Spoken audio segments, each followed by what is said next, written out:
A midnight bike ride took a dark turn. I tried to be polite, but a harmless shout turned into a nightmare. The worst part? He knew where I lived. A few summers ago, I went for a bike ride around midnight with a friend. We went our separate ways at the end of the evening, and I had about 2 blocks to ride back by myself.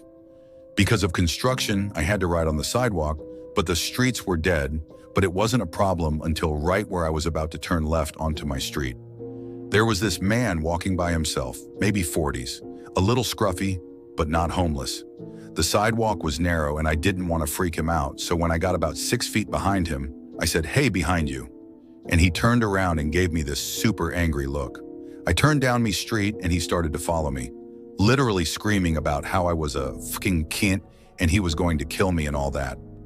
I live right off the corner and I didn't want him to figure that out, so I decided to do another loop around the block. That's not the scary part. The scary part is that when I looped back around and looked down the street, I saw him standing on my ficking front stoop staring out at the street like the motherfucker knew I lived there. He saw me ride by again, but he didn't say anything. I ended up going back to the friends, but my bike got stolen from the alleyway by the house 2 days later. Now the craziest part is that the guy in question was definitely not actually homeless. We have a large population of mentally ill in that area, unfortunately, downtown of a medium-sized city. Half the scary part was that he looked pretty much completely normal for my area. That being said, I ended up texting my mom and she made the decision not to notify law enforcement until my bike was stolen.